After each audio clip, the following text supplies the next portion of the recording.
स्वागत है। मैं वीना ठाकुर। सबसे पहले एक नजर आज के मुख्य समाचारों पर। संपर्क क्रांति में अवैध वेंडरों ने पेंट्री कार कर्मचारियों के साथ मारपीट कर तोड़े कांच। चाय और चिप्स को लेकर हुआ था विवाद। अंतर्राज्यीय चोर गिरोह से जीआरपी ने बरामद किए 25 लाख के आभूषण। चोर गिरोह से आभूषण खरीदने वाला फरार, ज्वेलर्स गिरफ्तार। ईसाई समाज की बड़ी पहल, वैक्सीनेशन नहीं कराया तो चर्च में नहीं मिलेगा प्रवेश। सिंघम के सामने दबंगता भारी, प्रशासन की पीठ दिखते सड़क पर खड़े हो जाते हैं फल विक्रेता। घर में डिलीवरी के बाद हुई महिला की मौत, बेहोशी की हालत में परिजन शासकीय अस्पताल उपचार के लिए लाए थे। और लायंस क्लब सुदर्शन द्वारा सहारा बैंक बनाया, जिसमें स्वास्थ्य सेवा से जुड़ी वस्तुएं रहेंगी उपलब्ध।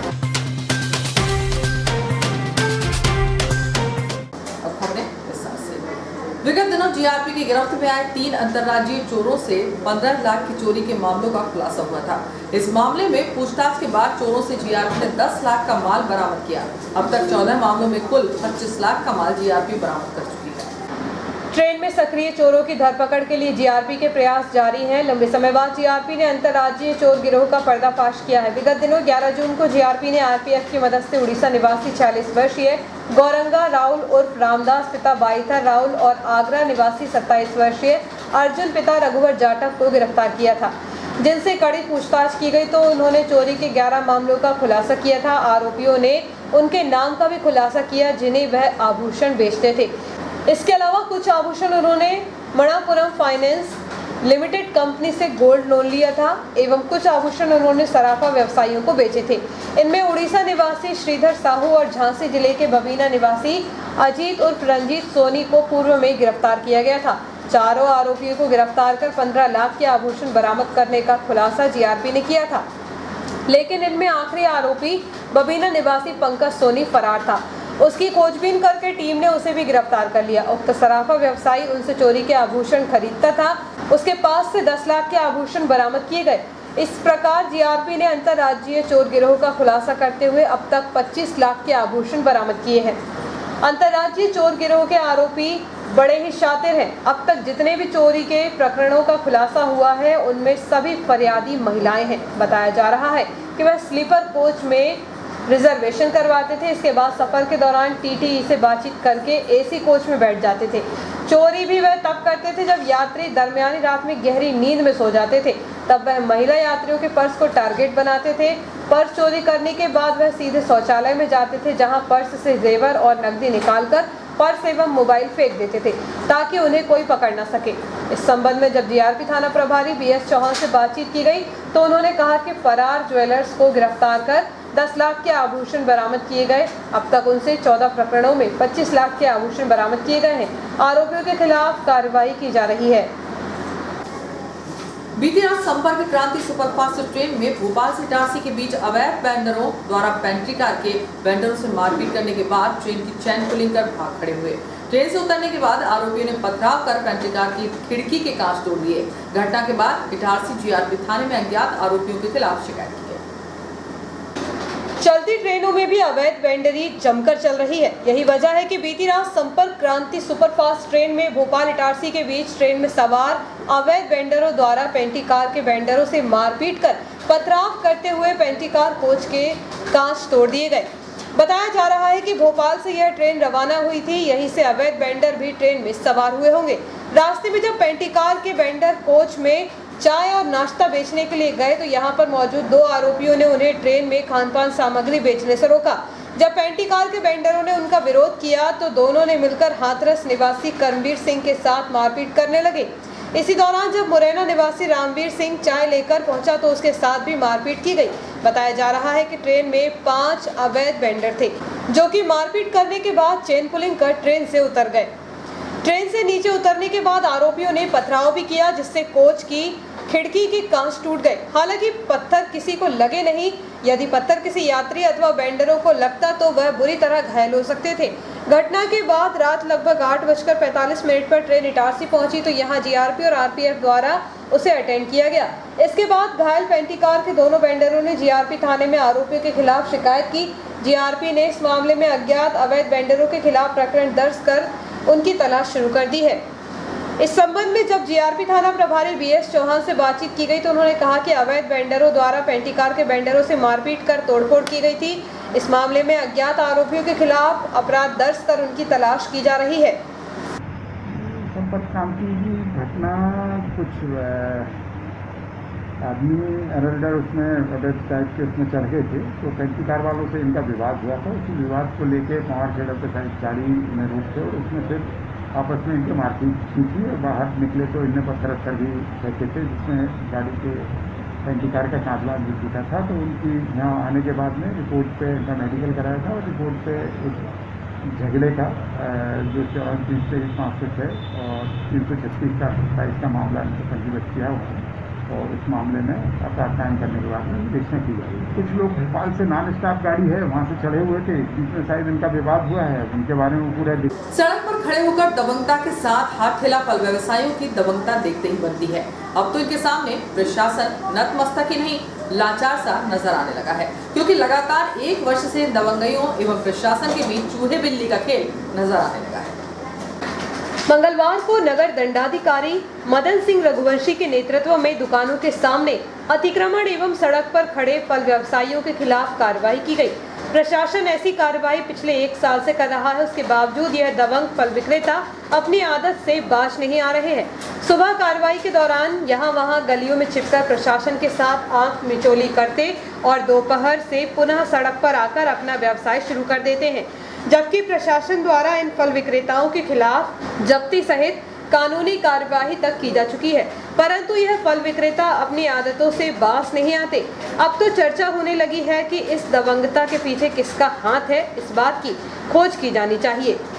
प्रशासनिक अमले में नगर दंडाधिकारी श्री रघुवंशी की छवि सिंघम के रूप में मानी जाती है। शहर के बाशिंदों ने वर्षों बाद ऐसा एसडीएम देखा जो कि शहर की व्यवस्था एवं नागरिकों की सुरक्षा के लिए प्रतिदिन समर्पित रहता है। पिछले 1 साल से तो लगातार हाथ ठेला फल व्यवसायियों को फल बाजार में व्यवसाय करने के लिए समझाइश दे रहा है। इसके बावजूद यह दबंग हाथ ठेला फल व्यवसायी आंख मिचौली कर प्रशासन को ठिगना बता रहे हैं। प्रशासन से दो हाथ करने की हिम्मत करने वाले इन हाथ ठेला फल व्यवसायियों के पीछे आखिर ऐसी कौन सी ताकत है जो पीछे से सहयोग कर रही है। पुलिस और प्रशासन को फल विक्रेता की सूक्ष्म जांच करानी होगी, जिससे बड़े खुलासे की संभावना से इनकार नहीं किया जा सकता। 4 जुलाई से चर्च खुल रहे हैं। खुलने के पहले फ्रेंड्स चर्च के चेयरमैन ने नोटिस चस्पा कर निर्देशित किया है कि चर्च के भीतर उसी को प्रवेश दिया जाएगा जो वैक्सीनेशन करा चुका है। बिना वैक्सीनेशन के प्रवेश नहीं दिया जाएगा। कोरोना की दूसरी लहर जाने के बाद अब हालात सामान्य होने लगे हैं। बाजार के साथ अब अन्य प्रतिष्ठान भी खुलने लगे हैं। कोरोना काल के दौरान बंद चर्च भी 4 जुलाई से खुलेंगे, जहां कोविड की सभी गाइडलाइनों का पालन सुनिश्चित रूप से किया जाएगा। वहीं फ्रेंड्स चर्च प्रबंधन ने विशेष निर्णय लेते हुए नोटिस जारी कर समाज के सभी सदस्यों को निर्देशित किया है कि बिना वैक्सीनेशन के कोई भी फ्रेंड्स चर्च में प्रवेश नहीं कर सकेगा। इस संबंध में जब फ्रेंड्स चर्च के चेयरमैन डेनिस जोनाथन से बातचीत की गई तो उन्होंने कहा कि कोरोना संक्रमण की रोकथाम को लेकर यह निर्णय लिया गया है। उन्होंने कहा कि चर्च में आने वाले किसी भी सदस्य को जिसने वैक्सीन नहीं लगवाई है उसे प्रवेश नहीं दिया जाएगा। श्री जोनाथन ने समाज के सभी सदस्यों से वैक्सीन लगवाने का अनुरोध करते हुए वैक्सीन के महत्व को बताया। हालांकि उनका कहना है कि समाज के अधिकांश लोग वैक्सीन लगवा चुके हैं। बचे हुए अन्य सदस्य भी वैक्सीनेशन करवा लें ताकि आने वाली संभावित तीसरी लहर से बचाव हो सके। निर्णय ये हुआ है कि चर्च में हमने निर्देशित किया कि जिन्होंने टीका नहीं लगवाया है कोरोना वैक्सीन, उनको हम चर्च में आने की अनुमति नहीं देंगे। लेकिन हमारा भी सोच रहा है कि जब प्रशासन और हमारे विधायक महोदय इस संबंध में इतनी पहल कर रहे हैं तो उसमें एक छोटा सा सहयोग इस प्रकार से हम भी दें ताकि हमारे चर्च के लोगों भी 100% रूप से इस वैक्सीन को लगा सकें। पाथरौटा थाना क्षेत्र निवासी एक प्रसूता की डिलीवरी घर में होने के बाद बेहोश हो गई, जिसे परिजनों द्वारा उपचार के लिए शासकीय अस्पताल लाया गया, जहां चिकित्सकों ने उसे मृत घोषित कर दिया।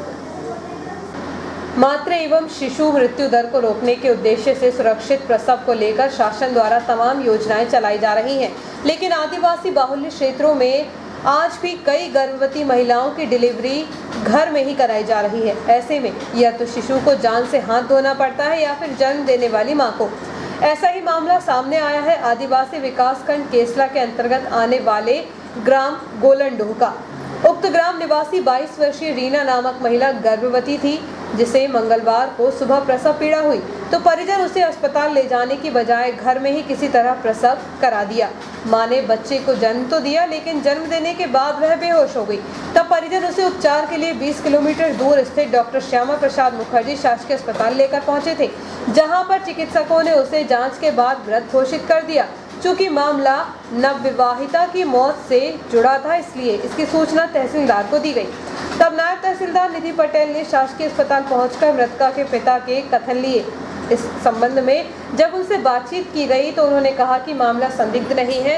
उसके परिजनों के अनुसार घर में ही नॉर्मल डिलीवरी हुई थी, लेकिन अचानक प्रसूता का स्वास्थ्य खराब होने से उसे उपचार के लिए अस्पताल लाया गया, जहां पहुंचने के पूर्व ही उसने दम तोड़ दिया। इधर इस मामले में पुलिस ने मृतका के शव का पोस्टमार्टम करवाकर जांच शुरू कर दी है। लायंस क्लब इटारसी सुदर्शन द्वारा 29 जून को एक और परमानेंट एक्टिविटी मानव सेवा को ध्यान में रखते हुए की गई। इसके अंतर्गत सुदर्शन सहारा बैंक बनाया गया, जिसका उद्घाटन क्षेत्रीय विधायक के मुख्य आतिथ्य में किया गया। इस अवसर पर विधायक डॉक्टर शर्मा ने सहारा बैंक को शहर के लिए उपयोगी बताया। इस दौरान क्लब द्वारा 2 मेडिकल बेड, 2 व्हीलचेयर, 2 बेडसोल वाले हवा के गद्दे, 2 वॉकर, 2 बैसाखियां, 2 मेडिकल स्टूल, 1 नेबुलाइजर एवं 1 सेक्शन मशीन उपलब्ध कराई गई। यह बैंक इस सामग्री को जरूरतमंद व्यक्तियों के इस्तेमाल के लिए निःशुल्क उपलब्ध कराएगा। इस अवसर पर भरत वर्मा, जसवीर छाबड़ा, राजा तिवारी, राकेश यादव, जाफर सिद्दीकी के साथ ही क्लब के मनोज गालड़, धर्मवीर सैनी, संदीप तिवारी, मनोज गुप्ता, राजेश गुप्ता, रविंद्र सोनी, इदरीश खान, सरजीत सिंह सैनी उपस्थित थे। आज लायंस क्लब के हमारे माननीय सदस्यों ने बहुत सी ऐसी सामग्री के एक बैंक बनाया जो ज़रूरतमंदों को दी जाएगी और फिर वो वापस कर देंगे। ये बैंक है, उसमें नेबुलाइज़र है, उसमें सक्शन मशीन है, उसमें व्हील चेयर है, उसमें क्रचेज़ हैं और एयर बैग्स, जो कि बेड सोर्स के लिए मैं सोचता हूँ कोई जानता ही नहीं होगा। बेड सोर्स के लिए सबसे अच्छा उपाय होता है एयर बैग, तो एयर बैग्स हैं और ये सामग्री उन्होंने आज इकट्ठी की है अपने क्लब के माध्यम से। जिन ज़रूरतमंदों को आवश्यकता होगी वो इसको ले जाएंगे और जब उनका काम पूरा हो जाएगा तो वो उसको वापस कर देंगे। उनके नाम, पते, एड्रेस वगैरह हमारे लायंस के साथ ही उसको लिखेंगे। हम पूरे शहरवासियों की ओर से लायंस क्लब के हमारे मित्रों को बहुत बहुत बधाई और बहुत धन्यवाद देता हूँ। आपके जैसे लोग हैं, इसलिए हम सारे संकटों से पार हो जाते हैं। ऐसे आपकी इस संस्था के प्रति भी बहुत आभार है मेरी। क्या ये सारा सामान जिसको भी आवश्यकता होगी फ्री ऑफ कॉस्ट दिया जाएगा, कोई से पैसा नहीं लिया जाएगा और जिसको जब आवश्यकता किसी भी लायंस मेंबर से वो संपर्क कर ले, किसी भी लायंस मेंबर से, उसको इसके बारे में मालूम पड़ जाएगा और उसको हम ये चीज़ दे देंगे। सुदर्शन क्लब और ये हम लोग स्टार्ट किया, शुरुआत की हमने, ये बहुत बड़ा बैंक बनाएंगे हम लोग। तो जितनी आवश्यकता की चीज़ें आती हैं इंसान को, सब सारी व्यवस्था हम इसमें करने की कोशिश। ये हमारे क्लब के लोगों के द्वारा दिया गया विचार है, मनोज भैया खड़े हैं, इनके द्वारा दिया गया विचार है जिसको आगे बढ़ाया गया और यहाँ किया। वक्त एक ब्रेक का, ब्रेक के बाद खत्म।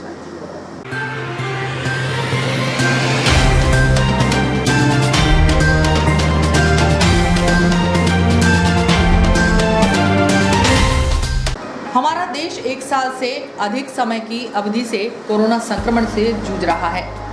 शासन की व्यवस्था अनुसार 45+ एवं 18+ आयु वर्ग के सभी नागरिक वैक्सीन अवश्य लगवाएं।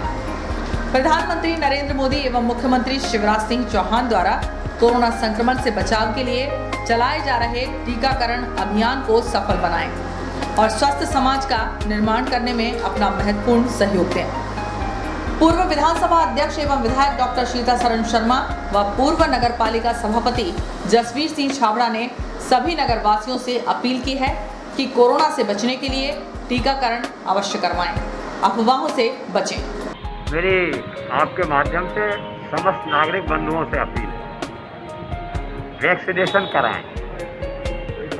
इस महामारी से सुरक्षा का एक ही उपाय है, स्थायी सुरक्षा का।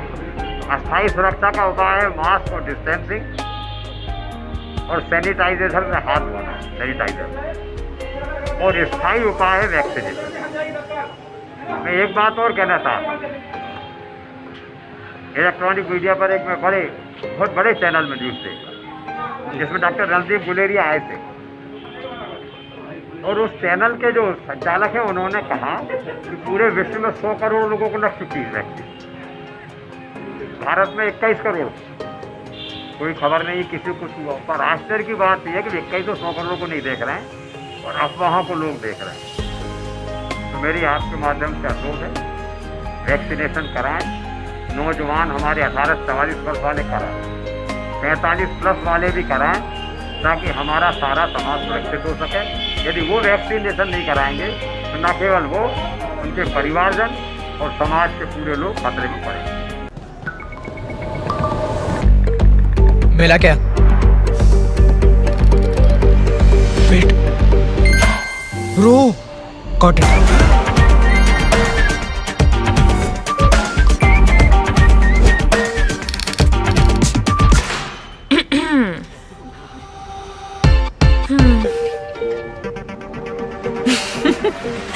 अरे कनेक्ट कर ले, कोई लोड नहीं, उनको भी बुला लो।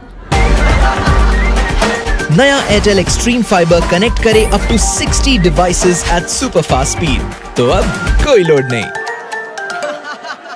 एयरटेल स्ट्रीम फाइबर अब इटारसी शहर में उपलब्ध। कनेक्शन प्राप्त करने के लिए आज ही संपर्क करें। हमारा पता है Airtel office near Axis bank, Deshbandhupura, Itarsi. Phone number 07572470001, mobile number 9993925163, 8770049832, 9479775949, email address webagency@gmail.com।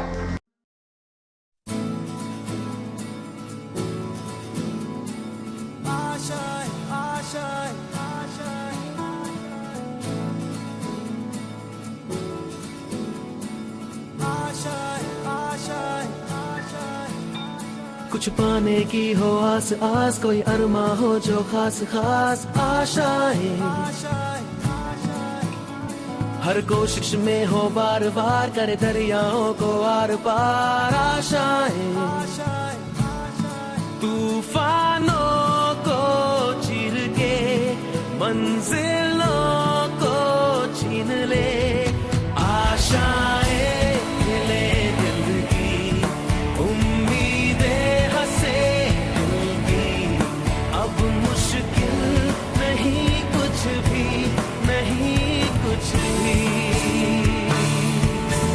आशाएं ले दिल की उम्मीदें हंसे दिल की, अब मुश्किल नहीं कुछ भी, कुछ पाने की हो आस आस, कोई अरमा हो जो खास खास आशाएं,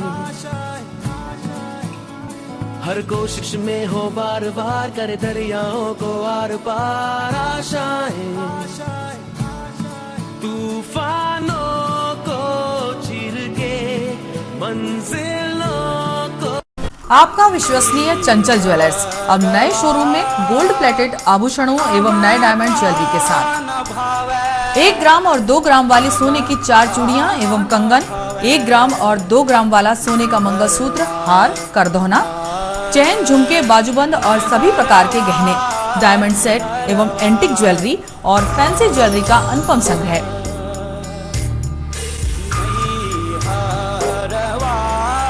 दुल्हन सेट किराए पर उपलब्ध है। 1 ग्राम और 2 ग्राम की हर खरीदी पर निश्चित उपहार पाएं। 1 ग्राम ज्वेलरी मात्र 2000 रुपए में, 2 ग्राम ज्वेलरी मात्र 4000 रुपए में, 3 ग्राम ज्वेलरी मात्र 6000 रुपए में, 4 ग्राम ज्वेलरी 8000 रुपए में, 5 ग्राम ज्वेलरी मात्र 10000 रुपए में। हमारा नवीन पता है चंचल jewellers, Guru Nanak complex, Bharat talkies road, Itarsi. Mobile 09893054377। अब साधारण पानी और आम वाटर फिल्टर से अपने स्वास्थ्य को खतरे में न डालें। फ्रेस्को इंट्रोड्यूस करते हैं लेटेस्ट टेक्नोलॉजी पर आधारित क्लीन, क्लियर और pure water solution RO, reverse osmosis water treatment system, साधारण और यूवी वाटर प्यूरिफायर केवल पानी को पार्टली ही क्लीन कर पाते हैं, जबकि आरओ रिवर्स ऑस्मोसिस एक जटिल बायोलॉजी प्रक्रिया है जो देती है clean and safe drinking water, जो हैवी सॉल्ट और हानिकारक मिनरल्स को दूर कर पानी का स्वाद बढ़ाते हैं। हाई ब्लड प्रेशर, किडनी में स्टोन, डाइजेशन और गैस्ट्रिक प्रॉब्लम को दूर रखती है। बोरवेल के पानी और साधारण जल प्रदाय के पानी को प्रोसेस कर प्योर क्वालिटी ड्रिंकिंग वाटर बनाती है। इनमें किसी तरह का कोई केमिकल उपयोग नहीं होता। तो अब जल ही जीवन नहीं बल्कि प्योर क्लीन वाटर है तो जीवन है। अधिक जानकारी के लिए संपर्क करें Rajat Mishra, centre point sales, authorised service centre, 9 convent school road, near HP gas agency, Itarsi, 07572404747।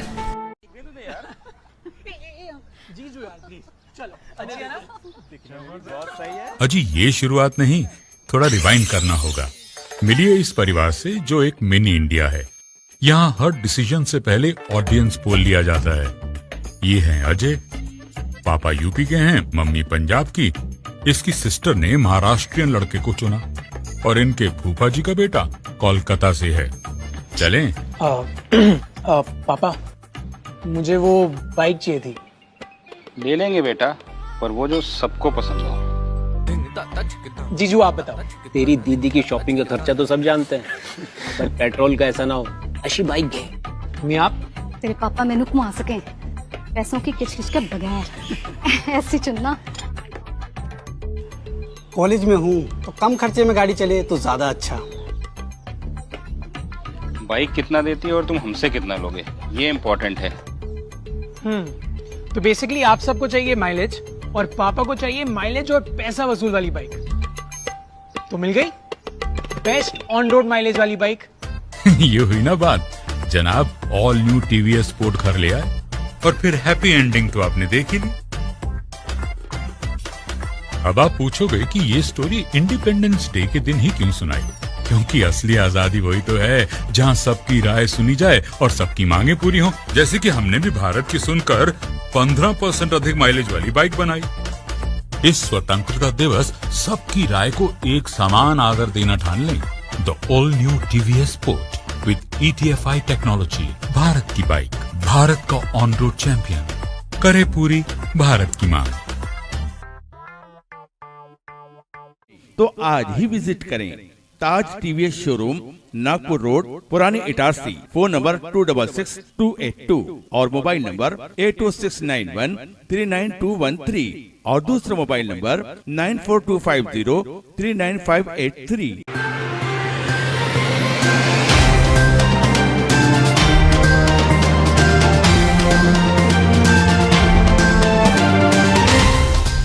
नमस्कार, ब्रेक के बाद समाचारों में एक बार फिर आपका स्वागत है। मैं रोशनी सिंह। डॉक्टर श्यामा प्रसाद मुखर्जी शासकीय चिकित्सालय में पदस्थ LHB सुगंधी नाटन सिस्टर 38 साल की सेवा देने के बाद 30 जून को सेवानिवृत्त होने से पूर्व उन्होंने अपना चार्ज चिकित्सालय में पदस्थ हेमलता राजपूत को दिया।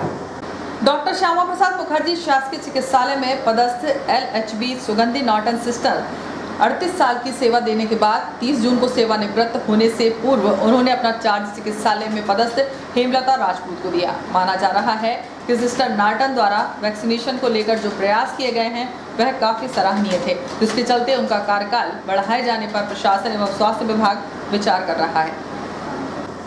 ओवरब्रिज हनुमान धाम मंदिर के पास रेलवे लाइन क्रॉस करते हुए एक बुजुर्ग ट्रेन के सामने आ गया। हालांकि ट्रेन चालक ने ब्रेक लगाकर ट्रेन को रोकने का हर संभव प्रयास किया, फिर भी वह इंजन से टकरा गया। इस हादसे में घायल बुजुर्ग को उपचार के लिए शासकीय अस्पताल लाया गया, जहां से उसे उपचार के लिए होशंगाबाद रेफर किया गया। 29 जून को सुबह 8:30 बजे 108 एम्बुलेंस को सूचना मिली कि एक बुजुर्ग चुन्नीलाल पिता धुन्नीलाल उम्र 61 वर्ष निवासी पथरौटा ट्रेन क्रमांक 02976 जयपुर मैसूर की चपेट में आ गया। वह रेलवे क्रॉसिंग हनुमान मंदिर से ओवरब्रिज क्रॉसिंग लाइन पार कर रहा था। गाड़ी की चपेट में आ जाने के कारण सिर पर गंभीर चोट लगी है, जिसको एम्बुलेंस के EMT राजेंद्र अतुलकर व पायलट दिनेश राठौर द्वारा प्राथमिक उपचार सहायता प्रदान करते हुए CHC इटारसी अस्पताल लाया गया एवं गंभीर स्थिति गंभीर होने के कारण जिला अस्पताल रेफर किया गया। जिला विधिक सेवा प्राधिकरण होशंगाबाद के मार्गदर्शन में तहसील विधिक सेवा समिति द्वारा न्यायालय परिसर में नव अभ्युदय संस्था द्वारा रक्तदान शिविर का आयोजन किया गया।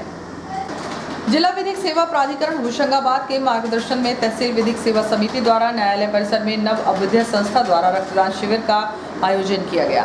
कार्यक्रम का शुभारंभ में प्रथम जिला न्यायाधीश देवेश उपाध्याय द्वारा रक्तदान किया गया। इसके साथ ही अमर बर्मन, विद्युत विभाग के आनंद गालर, स्वयं सेविका सोनिका कनौजिया, सूर्यभान तोमर सहित अनेक लोगों ने रक्तदान में हिस्सा लिया। इस अवसर पर तृतीय जिला न्यायाधीश संजय कुमार पांडे, समिति की अध्यक्ष सविता जाड़िया, जिला द्वितीय न्यायाधीश देवेश उपाध्याय, अधिवक्ता संघ के अध्यक्ष अरविंद गोयल, विधि सेवा सदस्य JK जैन सहित अधिवक्तागण एवं नव अविद्या संस्था के अध्यक्ष सुमन सिंह आदि उपस्थित थे। शिक्षा के अधिकार अधिनियम के अंतर्गत प्राइवेट स्कूल में अध्ययनरत छात्र छात्राओं की फीस के संबंध में सत्र 2019-20 की फीस प्रतिपूर्ति के लिए 30 जून तिथि निर्धारित की गई है। शिक्षा के अधिकार अधिनियम के अंतर्गत प्राइवेट स्कूल में अध्ययनरत छात्र छात्राओं की फीस के संबंध में सत्र 2019-20 की फीस प्रतिपूर्ति के लिए 30 जून तिथि निर्धारित की गई है, परंतु जब से देना बैंक का विलय बैंक ऑफ बड़ौदा में हुआ है, तभी से जिन स्कूल संचालकों के खाते देना बैंक में थे, उन्हें पोर्टल पर बैंक ऑफ बड़ौदा अपडेट करने में समस्या आ रही थी, क्योंकि पोर्टल बैंक ऑफ बड़ौदा का IFSC कोड नहीं ले रहा था। इस संबंध में प्राइवेट स्कूल एसोसिएशन इटारसी से जिला अध्यक्ष शिव भारद्वाज एवं नगर अध्यक्ष जाफर सिद्दीकी ने DPC और राज्य शिक्षा केंद्र को पत्र लिखकर उनका समाधान करने का अनुरोध किया। इस संबंध में एसोसिएशन द्वारा विधायक डॉक्टर सीतासन शर्मा को इस समस्या से अवगत कराया गया, जिसके बाद डॉक्टर शर्मा ने DPC पटेल से बात की और पोर्टल पर IFSC कोड अपडेट करने को कहा, जिसके 15 मिनट के बाद ही उक्त समस्या का समाधान हो गया। अब जिन स्कूलों के खाते बैंक ऑफ बड़ौदा में हैं, वह पोर्टल पर बैंक डिटेल अपलोड कर सकते हैं। प्राइवेट स्कूल एसोसिएशन के समस्त सदस्यों एवं स्कूल संचालकों ने विधायक डॉक्टर शर्मा का आभार माना। RTE के अंतर्गत जो बच्चे निःशुल्क स्कूल में पढ़ रहे थे, सत्र 19-20 का स्कूल द्वारा प्रपोजल तैयार किया जाना है, जिसके लिए राज्य शिक्षा केंद्र ने 30 जून तिथि निर्धारित कर दी है। परंतु विगत कुछ माह से इटारसी के स्कूल संचालक बहुत परेशान थे। परेशानी का कारण था कि जो बैंक की डिटेल अपलोड करनी होती है एजुकेशन पोर्टल पर, उसमें समस्या आ रही थी। समस्या का कारण है कि जो देना बैंक है उसका मर्जअप हो गया है बैंक ऑफ बड़ौदा में, और जो एजुकेशन पोर्टल है उस पोर्टल पर बैंक ऑफ बड़ौदा का IFSC कोड नहीं ले रहा था। हमारे द्वारा DPC महोदय को, राज्य शिक्षा केंद्र को एक पत्र के माध्यम से अवगत कराया गया कि समस्या का समाधान किया जाए, ताकि इटारसी में 10 से 12 स्कूल ऐसे हैं जिनके खाते देना बैंक में हैं, वो उनको इस समस्या से निजात मिल सके। परंतु आज 11 बजे तक भी जब कोई इस समस्या का समाधान नहीं हुआ, तो हमारे द्वारा हमारे सम्मानीय विधायक डॉक्टर सीतासन शर्मा जी को इससे अवगत कराया। उन्होंने तुरंत मामले को संज्ञान में लेते हुए DPC महोदय को कॉल किया और कहा कि इस समस्या का समाधान तुरंत।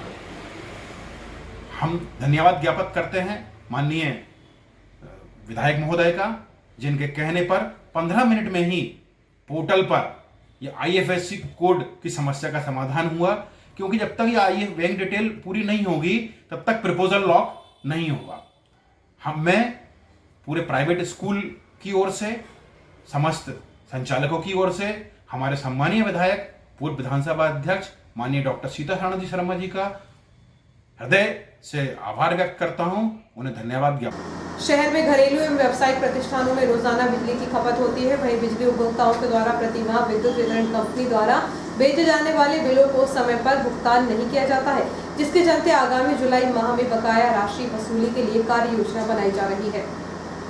विद्युत वितरण कंपनी द्वारा रोजाना शहरवासियों के लिए बिजली व्यवस्था दी जा रही है, लेकिन बिजली उपभोक्ताओं द्वारा सही समय पर प्रति माह के बिजली बिलों का भुगतान नहीं किया जा रहा है, जिसकी वजह से वर्तमान में बकाया राशि 4 करोड़ हो चुकी है, जिसे आगामी जुलाई माह में विद्युत वितरण कंपनी द्वारा बिजली उपभोक्ताओं से भुगतान कराना है। इस संबंध में शहर प्रबंधक डेलन पटेल ने बताया कि घरेलू एवं व्यावसायिक बिजली उपभोक्ताओं द्वारा प्रति माह बिजली के बिलों का भुगतान तो किया जाता है, लेकिन फिर भी प्रति माह वसूली का लक्ष्य पूरा नहीं होता है। आगामी जुलाई माह में बिजली उपभोक्ताओं से बिजली के बिलों के भुगतान की बकाया राशि 4 करोड़ रुपए की वसूली किया जाना है। हालांकि विद्युत वितरण कंपनी द्वारा बिजली उपभोक्ताओं के लिए बिलों की राशि के भुगतान के लिए नई व्यवस्था भी संचालित की गई है। वहीं वसूली अभियान के माध्यम से भी टीम भेजकर वसूली कराई जा रही है। ये वर्तमान में जो मई महीने का बिल था वो लगभग 4 करोड़ 30 लाख का हमारे द्वारा बांटा गया था, जिसमें आज की तारीख तक 3 करोड़ 90 लाख आ गया। जो पिछले महीने के बिल में भी अभी हम 40 लाख से पीछे चल रहे हैं। अभी लगभग 3 से 3,500 उपभोक्ताओं ने अपना घरेलू बिल इस महीने का जमा नहीं किया है और पुराना जो बकाया है वो लगभग 4 करोड़ है शहर में। तो काफ़ी लंबा बकाया हो गया है 2-3 महीनों में लॉकडाउन के कारण। सभी लोगों से अनुरोध हो कि अपना बिजली का बिल समय पर जमा करें।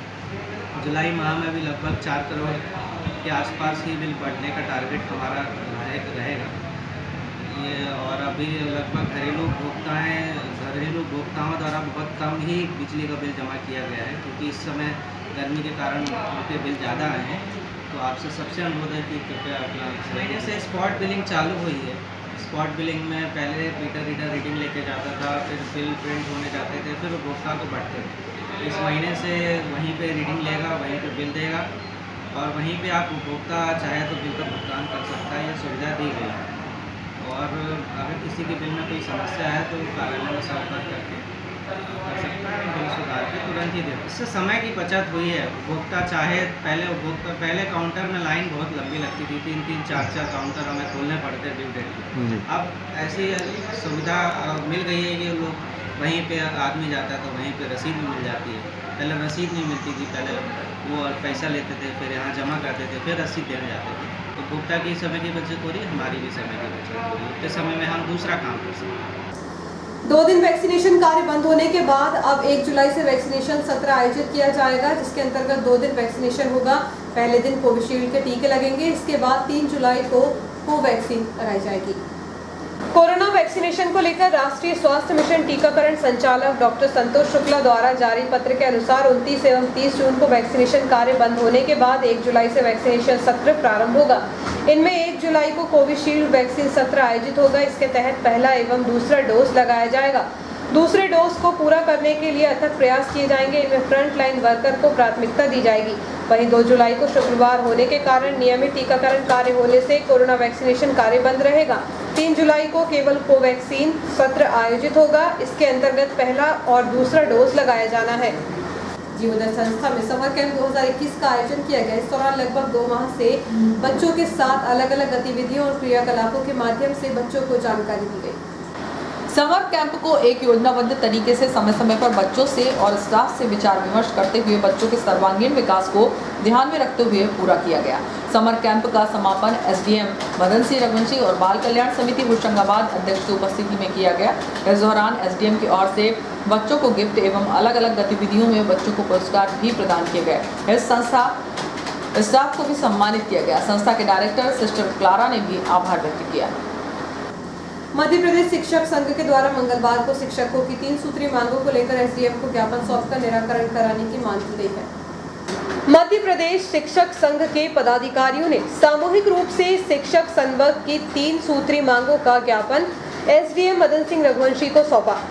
प्रदेश के मुख्यमंत्री शिवराज सिंह चौहान को नामित इस ज्ञापन में 3 बिंदुओं, जिनमें प्रमुख रूप से लंबे समय से चली आ रही सहायक शिक्षकों, प्रधान पाठकों, व्याख्याता एवं प्राचार्यों को उनकी योग्यता अनुरूप प्राप्त वेतनमान के आधार पर अपग्रेड करते हुए शासन द्वारा घोषित उच्च पदभार नीति के आधार पर 1 माह के भीतर पदनाम दिया जाए। वहीं 2005 से नियुक्त अध्यापक संवर्ग की न्यू पेंशन स्कीम समाप्त करते हुए पुरानी पेंशन योजना लागू की जाए।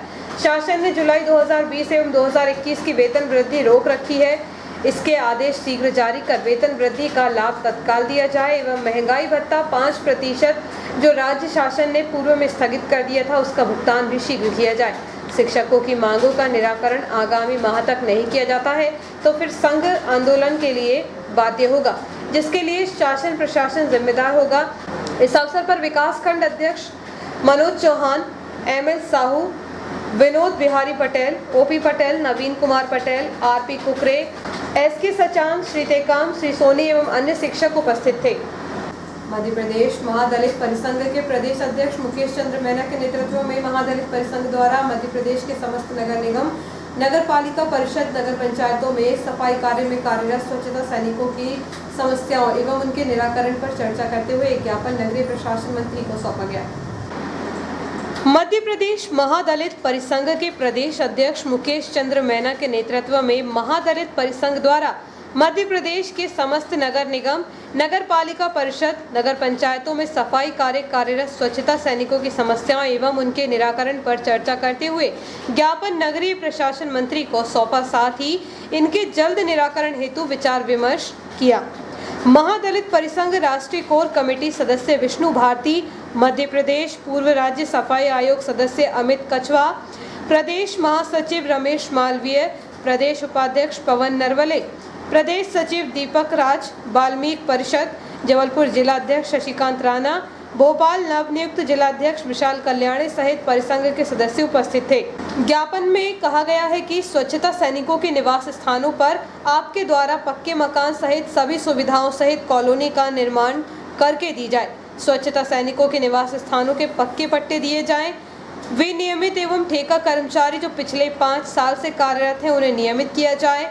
नियमित कर्मचारी का वेतनमान एवं पदोन्नति संबंधी प्रकरणों का जल्द से जल्द निराकरण किया जाए। लंबित पड़े अनुकंपा नियुक्ति एवं सेवानिवृत्ति कर्मचारियों को एक मुश्त राशि दी जाए। पिछले वर्ष से आज दिनांक तक कोरोना महामारी में सेवाएं देते हुए कर्मचारी जिनकी मृत्यु पर उन्हें सरकार द्वारा कोरोना बीमा योजना के लाभ सहित परिवार से एक सदस्य को तत्काल अनुकंपा नियुक्ति दी जाए। समस्त नगर निगम, नगर पालिका परिषद, नगर पंचायतों में सैनिटरी इंस्पेक्टर का डिप्लोमा किए एवं 10वीं उत्तीर्ण कर्मचारियों को सफाई सुपरवाइजर एवं सैनिटरी इंस्पेक्टर की सूची में लिया जाए। जो कर्मचारी सफाई सुपरवाइजर, सैनिटरी इंस्पेक्टर का कार्य कर रहे हैं उनकी सर्विस बुक में भी मूल पद सफाई कामगार का हटाकर वर्तमान पद लिखा जाए, साथ में उनकी पदोन्नति की जाए। अनुकंपा में पढ़े लिखे शिक्षित बच्चों को सफाई काम न देकर उनकी योग्यता के अनुसार काम दिया जाए। ठेका पद्धति पूर्ण रूप से बंद की जाए। समय समय पर मिलने वाले सुरक्षा उपकरण एवं ड्रेस उच्च गुणवत्ता की हो। स्वच्छता सैनिकों के स्वास्थ्य को ध्यान में रखते हुए प्रत्येक 3 माह के अंदर उनका स्वास्थ्य परीक्षण किया जाए। अस्वस्थ कर्मचारी को सेवा मुक्त करते हुए परिवार के एक सदस्य की नियुक्ति की जाए। स्वच्छता सैनिकों के स्वास्थ्य के लिए बजट में विशेष व्यवस्था हो। खेल एवं संस्कृति संगीत के प्रतिभाशाली कर्मचारियों को सफाई कार्य से हटाकर अच्छे स्थान पर पदस्थ किया जाए। कृषकों की भांति सफाई कामगारों को दिए गए ऋणों को भी माफ किया जाए। सफाई कामगारों को लेकर समस्त ट्रेड यूनियन एवं समाज सेवी लोगों को परामर्शदात्री समिति का गठन कर प्रत्येक माह में एक बार बैठक ली जाए। अकुशल, अर्धकुशल, कुशल एवं उच्च कुशल की समीक्षा कर वेतनमान लगाया जाए। मध्य प्रदेश राज्य सहकारी अनुसूचित जाति वित्त एवं नगर निगम मर्यादित द्वारा चिन्हित मैनुअल सीक्वेंस आश्रितों को सम्मानजनक व्यवसाय में पुनर्वासित करने के लिए ऋण एवं अनुदान 560 लोगों के लंबित पड़े मामलों का जल्द से जल्द निराकरण किया जाए। वेतनमान की गणना 26 या 29 दिनों से न करते हुए पूरे 30 दिनों या 31 दिनों माह के अनुसार वेतन भुगतान किया जाए। स्वच्छता सैनिकों की इन मांगों का जल्द से जल्द निराकरण नहीं किया जाता है तो परिसंघ आने वाले समय में उग्र आंदोलन करेगा। और आइए देखते हैं प्रमुख खबरें एक बार फिर। संपर्क क्रांति में अवैध वेंडरों ने पेंट्रीकार कर्मचारियों के साथ मारपीट कर तोड़े कांच। चाय और चिप्स को लेकर हुआ था विवाद। अंतर्राज्यीय चोर गिरोह से जीआरपी ने बरामद किए 25 लाख के आभूषण। चोर गिरोह से आभूषण खरीदने वाला फरार, ज्वेलर्स गिरफ्तार। ईसाई समाज की बड़ी पहल, वैक्सीनेशन नहीं कराया तो चर्च में नहीं मिलेगा प्रवेश। सिंघम के सामने दबंगता भारी, प्रशासन की पीठ दिखते सड़क पर खड़े हो जाते हैं फल विक्रेता। घर में डिलीवरी के बाद हुई महिला की मौत, बेहोशी की हालत में परिजन शासकीय अस्पताल उपचार के लिए लाए थे। और लायंस क्लब सुदर्शन द्वारा सहारा बैंक बनाया जिसमें स्वास्थ्य सेवा से जुड़ी वस्तुएं रहेंगी उपलब्ध। इस बुलेटिन में इतना ही, आगे दीजिए, नमस्कार।